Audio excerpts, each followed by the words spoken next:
2 minutes, please. Შეროსტოულმა საქართველოსთან გამგზავრების წინ რუსთავიორის თხოვნაზე უარი აღარ თქვა და საკუთარი შთაბეჭდილებები ჟურნალისტებს აეროპორტში გაუზიარა. ჰოლივუდის ვარსკვლავისთვის ორდღიანი ვიზიტი საკმარისი აღმოჩნდა, რომ საქართველოსსა და აგვისტოს ომის შესახებ რეალური წარმოდგენა შექმნოდა.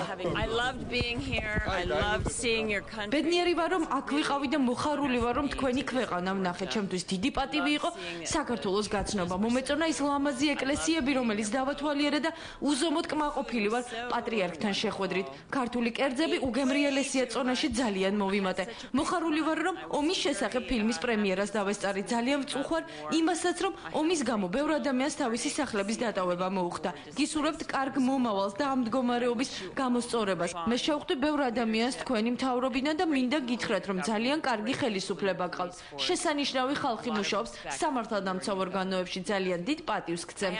თბილისიდან გამგზავრების წინ ცნობილმა მსახიობმა, რომელიც ბოლო დროს პროდიუსინგითაც არის დაკავებული, ისიც აღნიშნა, რომ საქართველოში ფილმების გადასაღებად კარგი პირობებია. ძალიან კარგად იყო ორგანიზებული პრემიერა. საქართველოს ფილმის გადასაღებად ულამაზესი ადგილია. ყველას ურჩევ აქ ჩამოსვლას ფილმის გადასაღებად. აგვისტოს 5 დღის პრემიერაზე მოწვეულ სტუმრებთან ერთად თბილისი დღესდღეობით თავად ფილმის განამღებმა ჯგუფმა, რეჟისორმა რენი ჰარლინმა, ენდი გარსიამ და სხვა მსახიობებმაც დატოვეს. ისინი საქართველოდან ლონდონში ევროპული პრეზენტაციისთვის ერთად გაემგზავრნენ.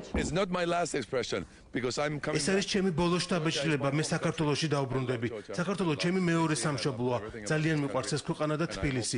ყველაფერი რაც ამ ქვეყანას უკავშირდება. იმედი მაქვს უკან დავბრუნდები და ზაფხულითა და ზამთრით ვისიამოვნებ. ფილმის პრემიერა იყო ულამაზესი. ეს იყო საუკეთესო გამოცდილება ჩემს ცხოვრებაში. მე ნამყოფი ვარ ოსკარების დაჯილდოვების ცერემონიალზე, კანის ფესტივალზე. ფილმებზე მუშაობ 25 წელია, მაგრამ უშინდელი საღამო იყო ყველაზე ლამაზი ჩემს ცხოვრებაში. იმედი მაქვს, რომ ეს არ არის ჩემი ბოლო შთაბეჭდილება საქართველოს შესახებ. მე აუცილებლად დავბრუნდები. ძალიან კმაყოფილი ვარ პრემიერით, ულამაზესი საღამო იყო. ძალიან ემოციური, როგორც ეს თავად შეგიძლიათ წარმოიდგინოთ. ყოველთვის როცა საქართველოში ჩამოვდივარ, განსაკუთრებულად გულთბილად ხვდებიან, როგორც უშუალოდ ორგანიზატორები, ისე ხალხი. ჩემთვის ეს არის სახლი სახლის გარეთ. ქართველი ხალხი განსაკუთრებულია, უზომოდ თბილი და ამიტომ ძალიან მიყვარს ის. საჭმელიც მომწონს, მაგრამ ადამიანებს განსაკუთრებულად გამოვყოფდი. ლონდონური პრემიერის შემდეგ არ არის გამორიცხული ენდი გარსია და რენი ჰარლინი თბილისში მალე დაბრუნდნენ. მით უმეტეს, რომ ჰოლივუდელი რეჟისორისთვის საქართველოს ახალი დატვირთვა შეიძინა. Being back home, you have to kiss the ground.